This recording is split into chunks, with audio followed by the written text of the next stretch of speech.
आरक्षण के जनक राजर्षि छत्रपति साहू जी महाराज जी को नमन करता हूँ, वंदन करता हूँ। भारतीय संविधान के निर्माता, भारत के भाग्य विधाता परम पूज्य बाबा साहब डॉक्टर भीमराव अम्बेडकर जी के चरणों में श्रद्धा सुमन अर्पित करता हूँ, नमन करता हूँ, वंदन करता हूँ। बामसेठ PS4 बहुजन समाज पार्टी के जन्मदाता संस्थापक परम आदरणीय माननीय श्री कांशीराम साहब जी को नमन करता हूं, वंदन करता हूं। बहुजन समाज पार्टी के राष्ट्रीय अध्यक्ष, उत्तर प्रदेश जैसे विशाल प्रदेश की 4 बार बनी मुख्यमंत्री आदरणीय बहन कुमारी मायावती जी के दीर्घ जीवन की कामना करता हूं। और आज बहुजन समाज पार्टी के तत्वाधान में विधानसभा क्षेत्र बबीना के पदाधिकारियों कार्यकर्ताओं की आवश्यक बैठक की अध्यक्षता कर रहे बहुजन समाज पार्टी झांसी जिला के अध्यक्ष श्री ब्रजेश कुमार अहिरवार जी, हमारे बीच में बहुत ही सीनियर लीडर झांसी मंडल के मुख्य जोन के इंचार्ज माननीय लालाराम अहिरवार जी, माननीय रविकांत मौर्य जी और साथ ही साथ हमारे श्री मेवालाल प्रधान जी, इनके अलावा माननीय संतोष राज वर्मा जी, श्री अमित वर्मा जी और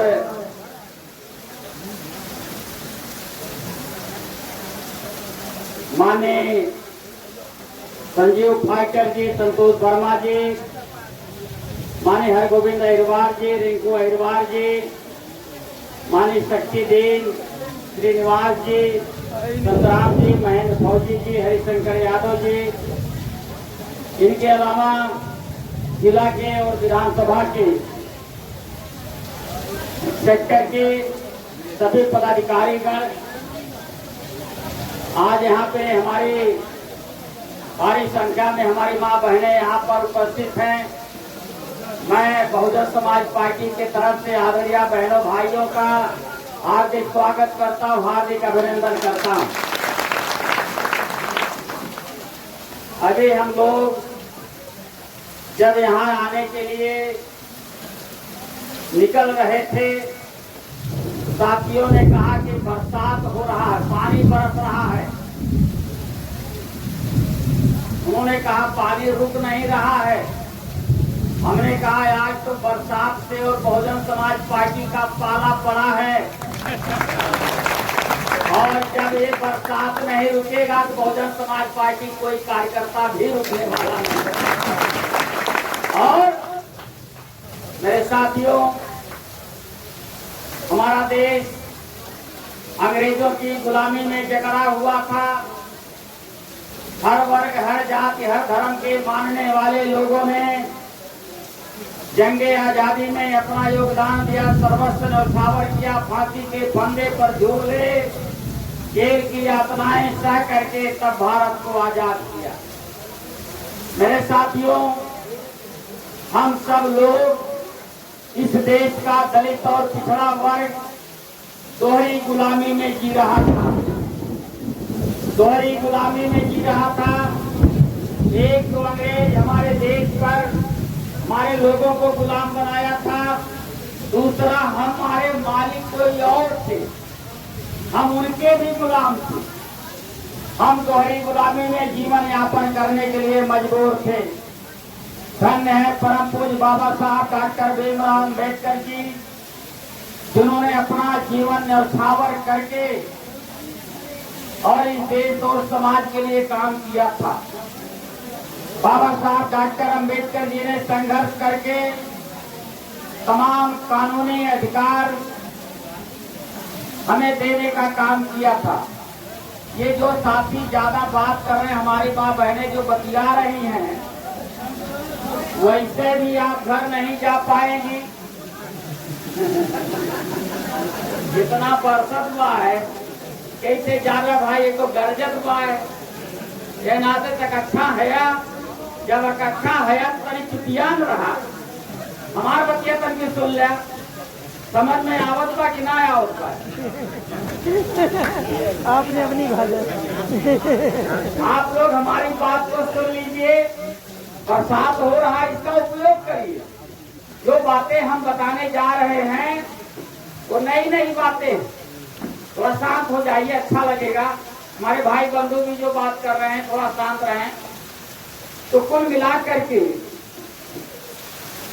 बाबा साहब डॉक्टर अंबेडकर जी ने बड़ा संघर्ष करके हमें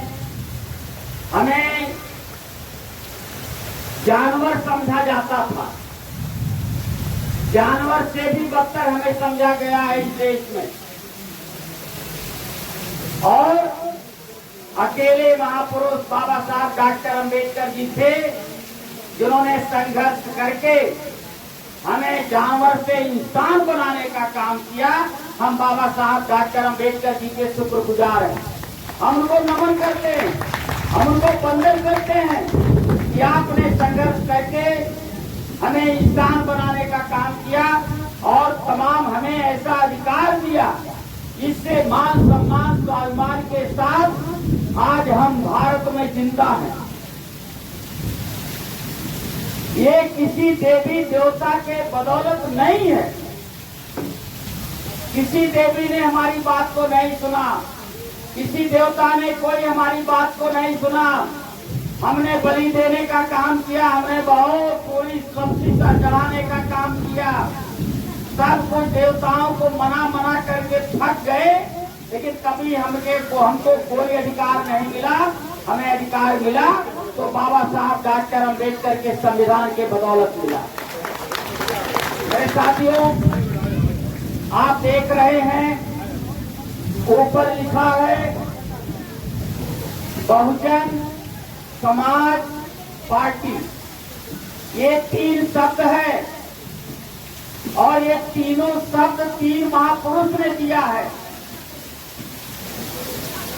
समझ लीजिए बहुजन समाज पार्टी ये तीनों शब्द 3 महापुरुष ने दिया है पहला शब्द है बहुजन और ये बहुजन सबसे पहले इस धरती पर देश में तथागत गौतम बुद्ध जी ने दिया था बोला था सबसे पहले भगवान गौतम बुद्ध जी ने बहुजन शब्द का उच्चारण किया था उन्होंने सारनाथ बनारस के अंदर अपने साथियों को संदेश दिया था धम्म देशना दिया था कहा था शरत भिक्षवे चारिकम बहुजन हिताय बहुजन सुखाय लोकान संपाय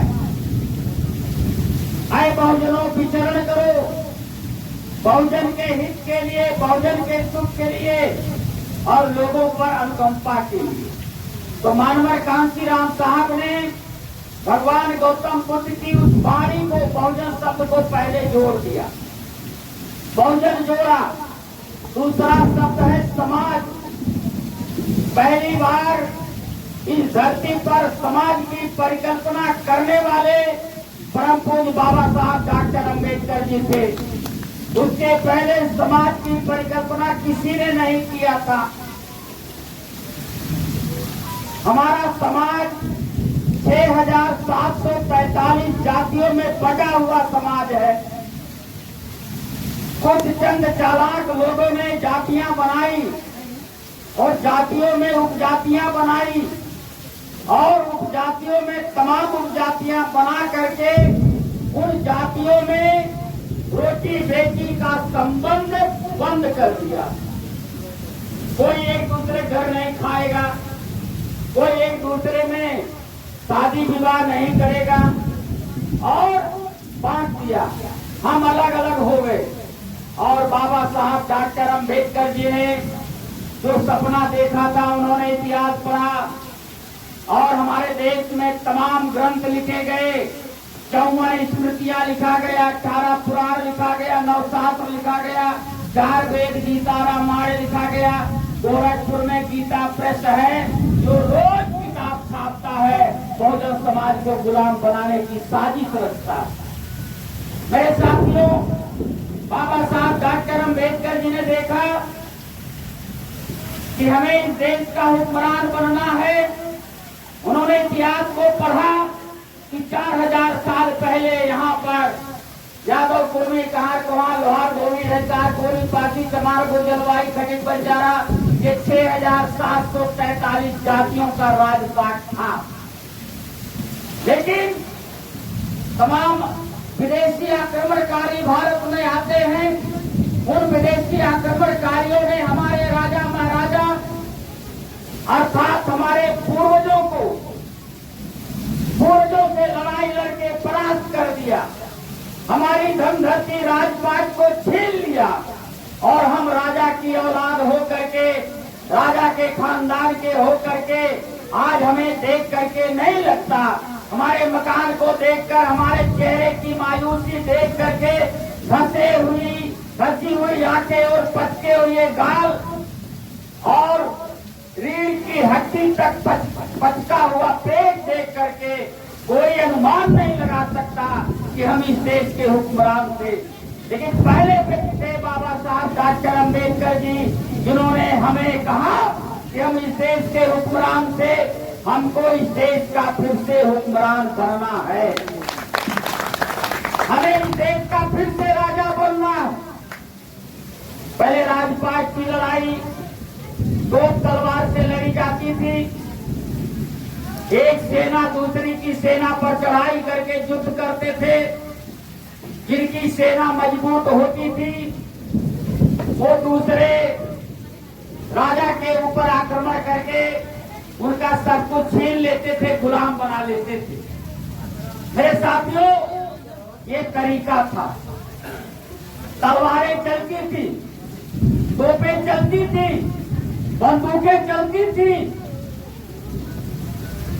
तो बाबा साहब डॉक्टर अम्बेडकर जी जब संविधान बनाने का उनको मौका मिला तो बाबा साहब डॉक्टर अम्बेडकर जी संविधान निर्मात्री सभा के अध्यक्ष थे और उनके सामने सरकार चुनने के लिए तमाम विकल्प लोगों ने सुझाया था।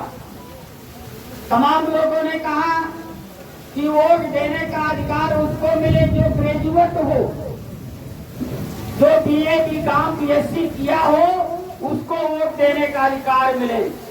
तो बाबा साहब डॉक्टर अम्बेडकर जी ने कहा कि आप लोगों ने ऐसे ऐसे किताबें लिखा है जो किताबों के चलते हमारे लोगों को अच्छा खाना खाने के लिए मना है और उन किताबों में हमें गुलाम और लाचार बनाया गया है। स्त्री शूद्रो नाधियताम शूद्राय मतिम नाददात, स्त्रियों और शूद्रों को पढ़ने लिखने का अधिकार नहीं है, शूद्रों को बुद्धि नहीं देनी चाहिए। जब ये कानून था जिसके नाते से हमारे लोग ग्रेजुएट नहीं बन पाए, हमारे लोग साक्षर भी नहीं बन पाए, इसलिए ये व्यवस्था लागू नहीं होगी। दूसरी बात, लोगों ने कहा कि जो गवर्नमेंट को जब खेत का टैक्स देता हो उसे वोट देने का अधिकार मिले। तो जिसके पास जमीन होगा वही टैक्स देता है और ये अंगुली पर गिने चुने लोग ही थे जो राजा महाराजा जमींदार किस्म के लोग थे, वही लोग ही केवल वोट दे पाते अगर ये नियम लागू होता। थोड़ा बड़े शांत रहो, कहाँ चाहत वाल ऐसा करते हो। अतः जी बैठो भैया, आप लोग थोड़ा शांत रहो, आप बता रहे हैं आप शांति बता रहे जो आपने सुनी। बाबा साहब डॉक्टर अम्बेडकर जी ने संविधान निर्मात्री सभा में साफ साफ कह दिया ऐसा नहीं लागू होगा। बाबा साहब डॉक्टर अम्बेडकर जी ने कलम उठाया और लिखा, one man one vote, one vote one value. हर व्यक्ति को एक एक वोट देने का अधिकार है, चाहे राजा हो, चाहे रानी हो, चाहे अमीर हो, चाहे गरीब हो, चाहे छोटका हो, चाहे बड़का हो, चाहे जिस बिरादरी का हो। सूट बूट पहनने वाले का भी वोट, नंग झड़क रहने वाले लोगों का भी, गरीबों का भी वोट बराबर कर दिया। बाबा साहब ने बराबरी करने का काम किया। मेरे साथियों, कुछ होने की बात है।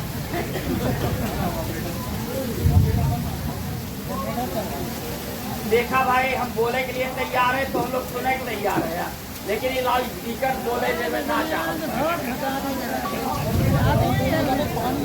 चलवाओ, थोड़ा बैठ जाए बिछुआ में बैठा। तो और उसके पहले राजा बनने का तरीका कुछ और था। एक और तरीका था, दो तलवार तो था ही, लेकिन एक तरीका ये था कि राजा रानी के पेट से पैदा होता था। रानी ने जिसे पैदा कर दिया वही राजकुमार बन गया, वही राजकुमार बन गया। और राजा के मरने के बाद वही राजकुमार का राज तिलक कर दिया तो वो राजा बन गया। इतिहास में हमने पढ़ा है, रानी ने पैदा किया तो कनवा भी पैदा किया, कान्हा भी पैदा हुआ, रानी ने पैदा किया तो कनवा भी पैदा कर दिया, लुलवा और लंगड़ा भी पैदा कर दिया। लेकिन रानी ने पैदा किया है, इसलिए वो चाहे लुलवा हो, चाहे लंगड़ा हो, चाहे कनवा हो, चाहे पगला हो, वो राजा बनेगा। तो बाबा साहब डॉक्टर अम्बेडकर ने कहा कि अब रानी राजा नहीं पैदा कर सकती, अब राजा तो पैदा होगा पोलिंग बूथ पे लोहे के बक्सा में से जिसका वोट ज्यादा होगा वो राजा बनेगा। ये परिवर्तन किया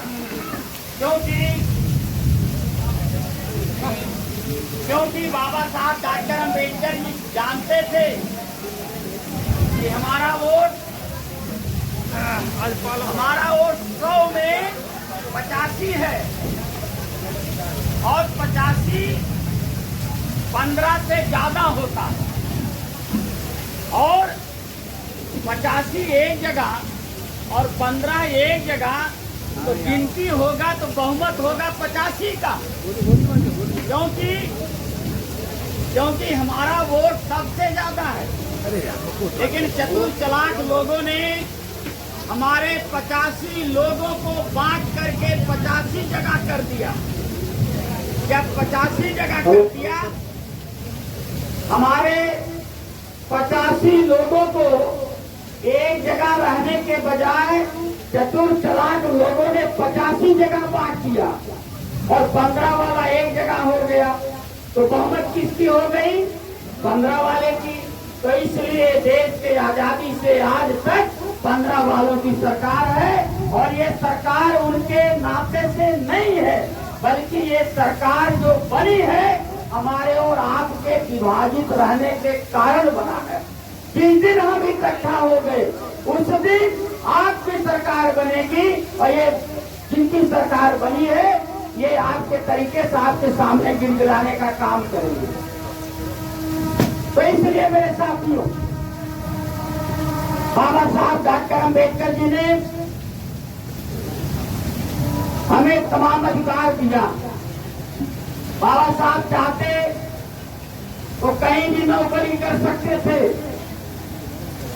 लेकिन वो कहीं नौकरी करने नहीं गए। तमाम लोगों ने कहा कि आप आ जाओ यहाँ पे। कोलंबिया विश्वविद्यालय वाले बुलाए, इंग्लैंड के जहाँ पे बाबा साहब डॉक्टर अम्बेडकर जी ने पीएचडी किया था वहाँ के लोगों ने बुलाया। लेकिन बाबा साहब डॉक्टर अम्बेडकर जी ने कहा कि हम अकेले अपनी जिंदगी तो अच्छे से बिता सकते हैं, लेकिन हमारे करोड़ों लोग जो जानवर के तरीके से जीने के लिए मजबूर हैं, अगर हम नौकरी करने चले जाएंगे तो ये जानवर के जानवर ही बने रहेंगे। इसलिए मेरे साथियों, बाबा साहब डॉक्टर अम्बेडकर ने कहा 1917 में कि मैं नौकरी नहीं करूंगा। पूरा जीवन समाज के लिए लगा दिया। हमारे तमाम महापुरुषों ने समाज के लिए संघर्ष किया। हमारे महापुरुषों ने हमेशा समाज को जागृत करने के लिए काम किया। हम लोगों को पढ़ने लिखने का अधिकार नहीं था, तो साहू जी महात्मा ज्योतिबा फूले जी ने हमें पढ़ने लिखने की व्यवस्था दिया,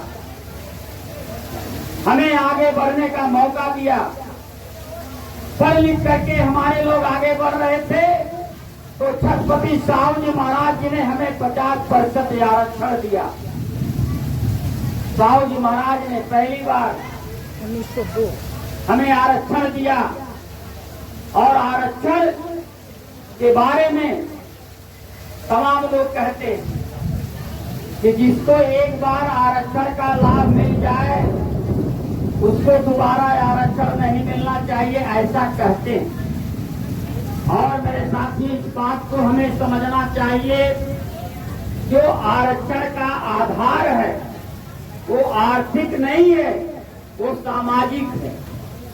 समाज में जिसके साथ छुआछूत का व्यवहार, उनके साथ तमाम तरीके के अन्याय अत्याचार का व्यवहार होता है, तो ऐसे लोग पिछड़ गए। जो ऐसे पिछड़े हुए लोग हैं उनको फिर इस देश की मुख्य धारा में लाना चाहिए। तो इसलिए आरक्षण का व्यवस्था साहू जी महाराज जी ने किया था, और फिर बाबा साहब डॉक्टर अम्बेडकर जी ने किया, उस काम को आगे बढ़ाने का काम किया। अगर आर्थिक आधार हो तो बाबू जगजीवन राम बहुत बड़े नेता थे। बाबू जगजीवन राम 50 साल एमपी थे। प्रधानमंत्री के अलावा उसके नीचे जितने पद होते थे कैबिनेट के सभी मंत्री थे, तो बहुत बड़े आदमी थे। उनका तो आर्थिक परिवर्तन हो गया था, लेकिन जब उनकी मृत्यु दिल्ली में हुई तो राजघाट पे 2 मीटर की जगह उनको नहीं दिया गया, भेज दिया गया बिहार के भोजपुर जिला में चरवा गांव में। वहां भी उनकी अंत्येष्टि हुई, और जितने और लोग थे उनके लिए राजघाट पे, शांति वन में और तमाम जगह उनके लिए एक आदमी को मरने पर दफन करने के लिए हजारों एकड़ जमीन दे दिया गया, और हमारे लिए 100 फुट का मकान भी नहीं मिलता। मेरे साथियों, ये जो व्यवस्था, इसे हमें समझना पड़ेगा। और बाबू जगजीवन राम को 1977 में रक्षा मंत्री थे और 71 में रक्षा मंत्री थे। पाकिस्तान से युद्ध हुआ था, 2 लाख पाकिस्तानी बंदियों को बंदी कराया था बाबू जगजीवन राम ने। सीमा पर जाकर के सेना को पुष्टप किया था सन 71 में। ऐसे रक्षा मंत्री थे, बहुत काबिल नेता थे, लेकिन नहीं। 77 में बनारस में संपूर्णानंद की मूर्ति का अनावरण किया। मूर्ति कोई लगाया था, पर्दा लगा था, हटाया खाली। उनके जाने के बाद वहां बवाल मच गया कि चमार ने मूर्ति छू दिया, मूर्ति तो अपवित्र हो गई, उनके प्राण निकल गए, वे इसको पवित्र करा जाए। तो लोगों ने कहा कि गंगा जल से ये पवित्र होगा। जिस गंगा नदी में गंगोत्री से लेकर के जितने कस्बा शहर हैं, सबका कच्ची पेशाब उसी में बहता। ऋषिकेश, हरिद्वार में वही गंगा नदी में कच्ची पेशाब बहता है। गढ़मुक्तेश्वर, कन्नौज, फर्रुखाबाद, कानपुर, इलाहाबाद, सब कच्ची पेशाब उसी में बहता है। टकिया वाले पानी से संपूर्णानंद को धोया गया तो पवित्र हो गए। चमार ने नहा धो करके छू दिया था, पवित्र हो गए। कुत्ता जब से पैदा होता है कभी नहाता नहीं है कि नहाता है? कहियो ना नहाता, टट्टी करता, कभी धोता नहीं है, कभी ब्रश मंजन भी नहीं करता, गंदगी खाता है और ऊंची जात के थाली में चाटता है। उस थाली में लोग खाना पसंद करेंगे, लेकिन हमारे लोग अगर छू दिए तो थाली फेंका दी जाती है, मारपीट होता है। इस व्यवस्था के खिलाफ बहुजन समाज पार्टी है। तो बाबा साहब डॉक्टर अम्बेडकर जी अपनी जिंदगी में केवल 5 जातियों को जोड़ने में सफल हुए थे। महाराष्ट्र का महार जुड़ गया था, पंजाब उत्तर प्रदेश का जमार जुड़ गया था, दक्षिण भारत का 3 जातियां और जुड़ गई थी। ये 5 जातियां ही केवल जोड़ पाए थे बाबा साहब अपनी जिंदगी में। तो समाज की परिकल्पना बाबा साहब ने किया, तो मानवर कांशीराम साहब ने वही बाबा साहब की परिकल्पना वाली सोच बहुजन के बगल में समाज लगा दिया और अपनी तरफ से पार्टी जोड़ दिया, तो बन गई बहुजन समाज पार्टी। 3 महापुरुषों का नाम साफ साफ दिखाई पड़ता है इसमें। तो इसलिए मेरे साथियों, बहुजन समाज पार्टी को मजबूत करना है। आगड़िया बहन जी उत्तर प्रदेश में 4 बार मुख्यमंत्री रही, तो 4 बार के बहन जी मुख्यमंत्री हूँ। वहां पे पता लगा बबीना के छोटे से गांव का हमारा बूथ का अध्यक्ष कोतवाली में चला जाता था, तो कोतवाल उसके खड़ा हो जाता, कोतवाल उसके खड़ा हो जाता है और कहता था कि क्यों परेशान है नेताजी, ये कोतवाल बैठा है आपके काम के लिए, आपका काम होगा और आपकी सरकार है इसलिए आपका काम होगा। और अधिकारी का माइंड सेट होता है। अधिकारी बहन जी के मुख्यमंत्रित्व काल में अधिकारी ये समझता है जो जितना गरीब है उतना बहन जी के करीब है, ये बात पैदा होती है। आगड़िया बहन कुमारी मायावती जी ने 7 लाख एकड़ जमीन ग्राम समाज के खाते में जो थी उसे भूमिहीनों में बांटने का काम किया है। पीएससी की भर्ती किया, पुलिस की भर्ती किया, प्राइमरी शिक्षकों की भर्ती किया और 1,09,000 उत्तर प्रदेश में सफाई कर्मी भर्ती कर दिया। अब सफाई कर्मी पहले 6,000 देकर शुरू में हुआ, लेकिन राज कर्मचारी का दर्जा उनको है। आज 6,000 से बढ़ते 48,000 हो गया। अब सफाई कर्मी खुद सफाई कर्मी रखता है, अपना मौज करता है।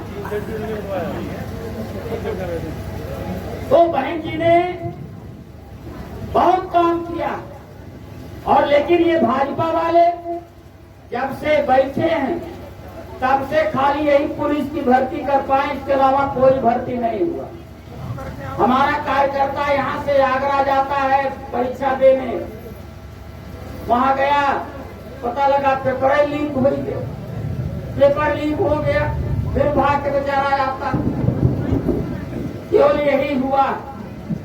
और मेरे साथियों, बहन कुमारी मायावती जी ने, जिन महापुरुषों ने बड़ा संघर्ष किया था, जिन महापुरुषों ने समाज को बनाने के लिए बड़ा योगदान दिया था, उनके सम्मान में उत्तर प्रदेश में जिला बनाया।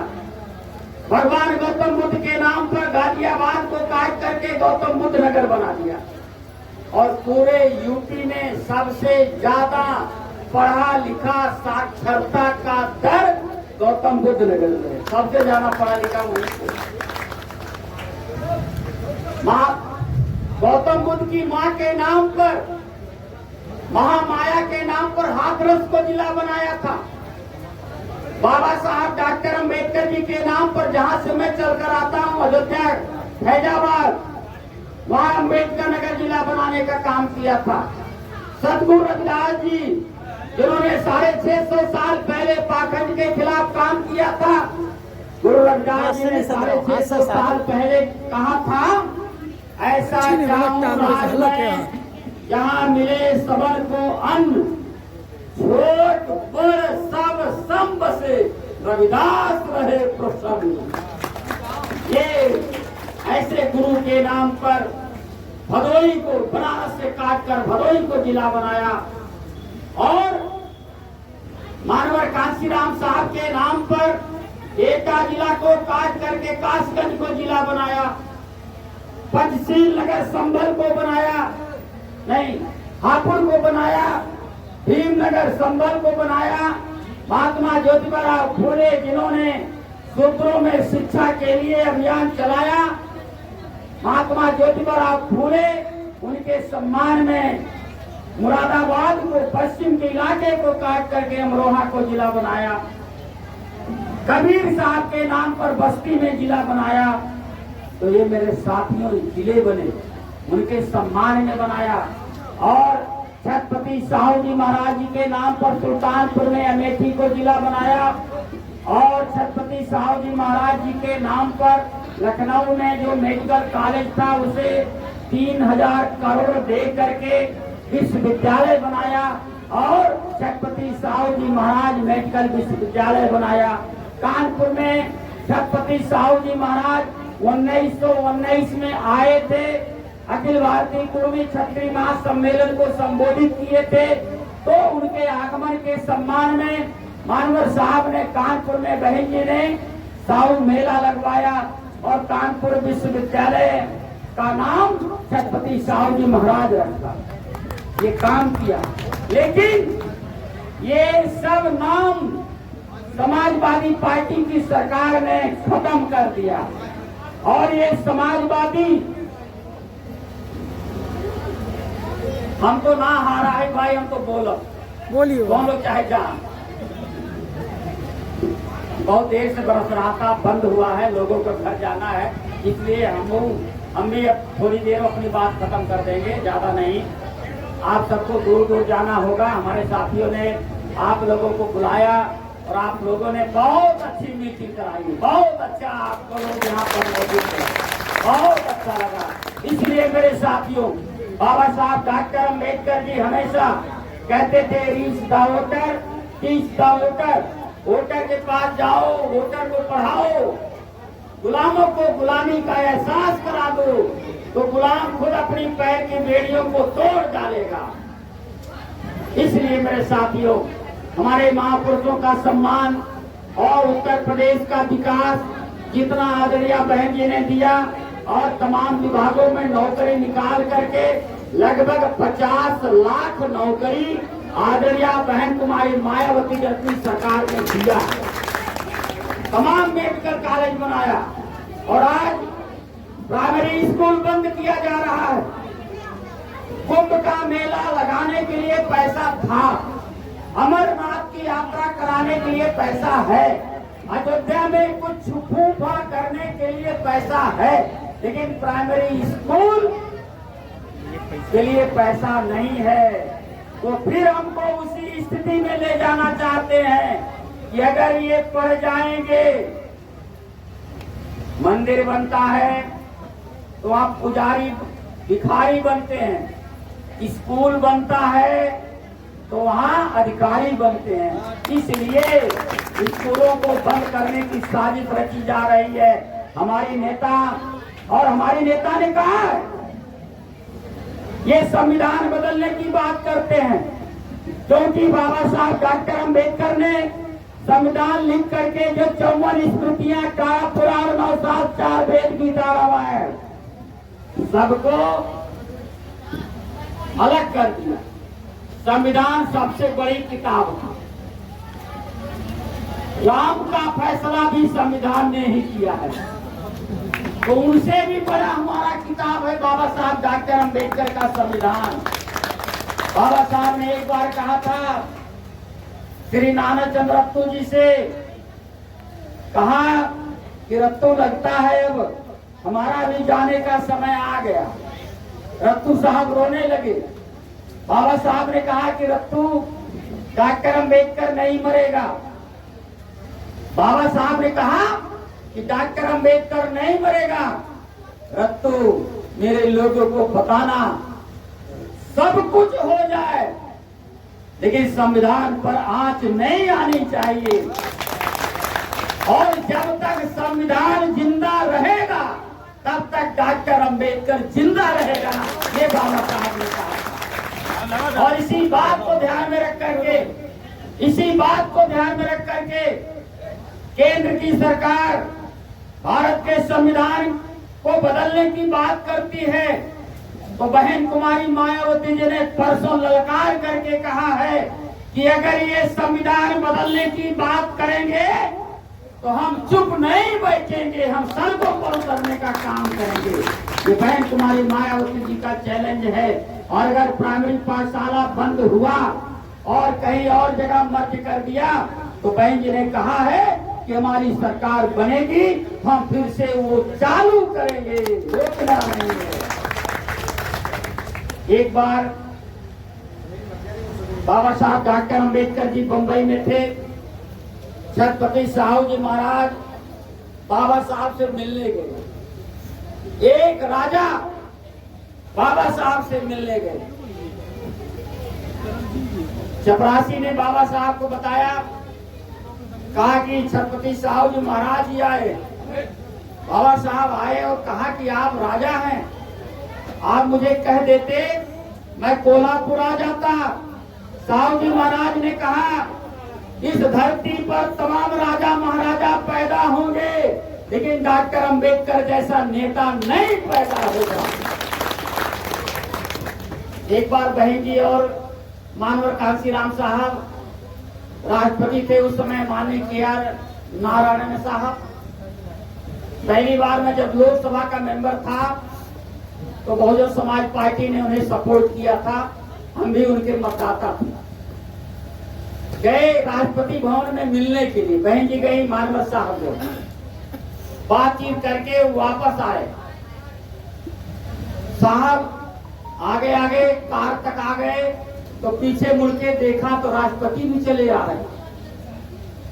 राष्ट्रपति का प्रोटोकॉल देश में सबसे ऊपर है, तो किसी भी को भी छोड़ने, यहाँ तक प्रधानमंत्री को भी छोड़ने अपने स्थान से आगे नहीं जाते, ये प्रोटोकॉल है। मानव साहब कहा रही आप राष्ट्रपति हैं, ऐसा मत करिए। राष्ट्रपति के.आर. नारायण साहब ने कहा, इस राष्ट्रपति भवन में बहुत दलित राष्ट्रपति आएंगे लेकिन यहाँ पे कांसीराम जैसा कोई नेता नहीं आएगा, इसलिए मेरा फर्ज बनता है ये देश के नायक को मैं अपने उनके कार तक छोड़ने जाऊं। मेरे साथियों, इसलिए हम बहुजन समाज पार्टी के पदाधिकारी कार्यकर्ता हमें रात दिन मेहनत करना चाहिए। एक दूसरे की शिकायत में अपना समय बर्बाद मत करिए, गुटबाजी बंद करिए, आपस के लड़ाई झगड़े खत्म करिए। जब देश की लड़ाई किसी दूसरे देश से शुरू हो जाती है तो छोटे मोटे झगड़े खत्म कर दिए जाते हैं और सीना ठोक करके दुश्मन से लड़ा जाता है। ठीक उसी तरीके से उत्तर प्रदेश में हमें सरकार बनानी है। आदरणीय बहन कुमारी मायावती जी ने 2 मार्च को कहा था, मीटिंग किया था प्रदेश की और कहा था 2027 में हमें उत्तर प्रदेश में सरकार बनानी है। और बहन जी ने जो कहा है आज तक वो किया, सब जानते हैं, पूरी दुनिया जानती है। बहन जी जो कहती हैं उसे करती हैं। और बहन जी ने कहा है हम 2027 में सरकार बनाएंगे, तो मुझे पूरा विश्वास है कि उत्तर प्रदेश में बहन कुमारी मायावती जी 5वीं बार मुख्यमंत्री बनेगी।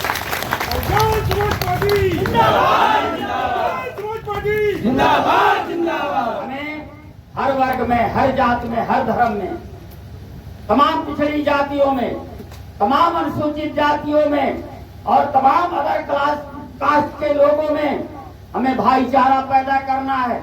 आदरणीय बहन कुमारी मायावती जी के शासनकाल में किसी के साथ अत्याचार नहीं हुआ, सबके साथ समानता का व्यवहार हुआ है और कानून का राज स्थापित किया था। गुंडे गुंडा को जेल के अंदर डाल करके चक्की पिसवाने का काम किया था जो अत्याचार करते थे। लेकिन आज मेरे साथियों, बड़े पैमाने पर बहुजन समाज के ऊपर अत्याचार हो रहा है, हर जगह अत्याचार हो रहा है और ये अत्याचार ज्यादा दिन तक चलने वाला नहीं है, क्योंकि बहुजन समाज पार्टी का हर कार्यकर्ता अपनी सरकार बनाने के लिए सीना ठोक करके मैदान में डटा हुआ है। इसलिए मेरे साथियों, ज्यादा ना कुछ कहते हुए, जुल्म देखा तो शहंशाहों की हस्ती में, खुदा देखा तो गरीबों की बस्ती में। लुटेरे लीडरों की लीडरी देखी नहीं जाती, गरीबी तंग बस्ती भूखमरी देखी नहीं जाती। उनकी बिल्डिंगों को देखते हम नेक नजरों से, मगर उनसे हमारी झोपड़ी देखी नहीं जाती। इन शब्दों के साथ माताओं बहनों का मैं बहुत आभारी हूँ। बहुत अच्छा सुनाया आप लोगों ने।